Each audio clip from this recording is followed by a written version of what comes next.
Tell me more about your MMA journey. Like, how'd you get into it? Like, do you train it?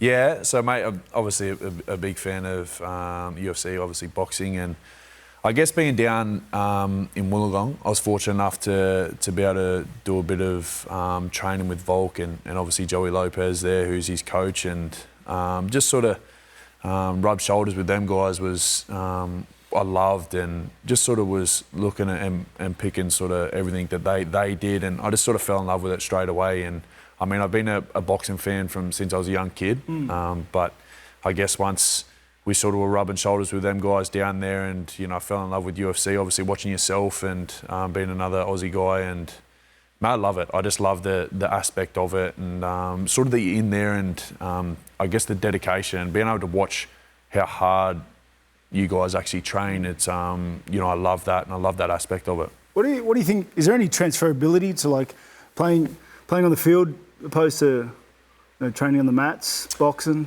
Yeah, I think headset-wise, maybe. I think the mindset is the thing that I admire as well, and I guess rugby leagues is similar in that aspect. I guess the aggression side of things is very similar. Yeah.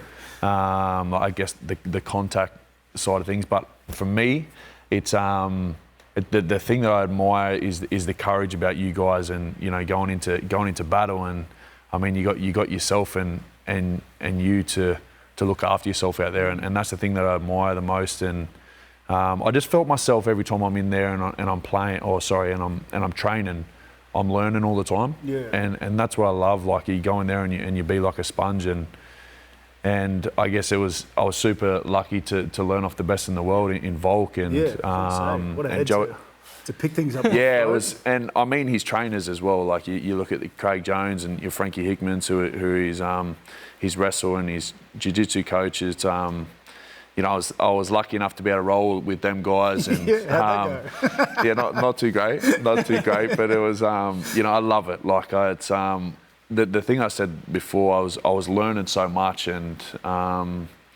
that's the sort of thing that I miss so much about being back in Wollongong. It's I'm not sort of able to do as much training with them, but that's the thing that I admire so much about them is just the way that they get after their craft. There's no days off for them, that's for sure, as you know.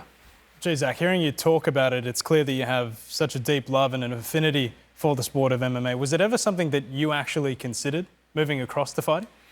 Oh, I wouldn't say moved across. It's something that in the back of my mind I have a appreciation and an understanding for. I understand why these guys are as good as they really are, and that's the thing that I admire so much is, do they probably love every minute of the training? I understand from my point of view, as we were sort of talking about before, no, definitely not, but they admire winning so much, and you can see. We were talking about that just before, like, if you love, there's a lot of people that are like, you gotta love training.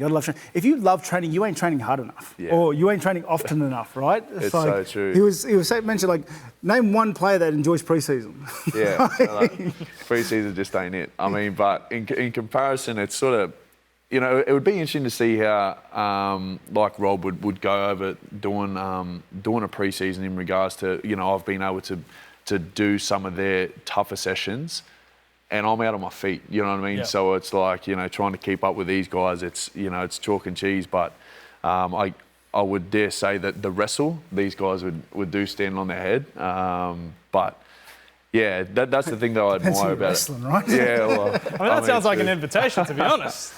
So is there no future we see you drop a big first grade contract to fight on a local show for $300? I know. I mean, we're talking clickbait. I mean, you going up in weight class. This could be. I can see it now. Let's say no comment. Let's say no comment. Yeah. But who knows, mate? Who knows? Because you speak to anybody at the Dragons organisation, and it's always like, who's the best wrestler? Who's the most powerful? The answer is always Zac Lomax.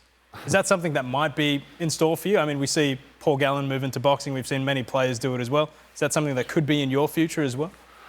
Oh, geez. I sort of set myself up here, aren't I? Never say never. What age did DC get into the UFC? Was it 32? Yeah, I mean, he had such a big wrestling career before. You can play out your entire football career and then just jump ship to UFC straight after, mate. You never know. Slot in. I've got a fair bit of We're catching up to do. We're priming him. Oh, Clickbait everywhere. Yeah, I've got a fair bit.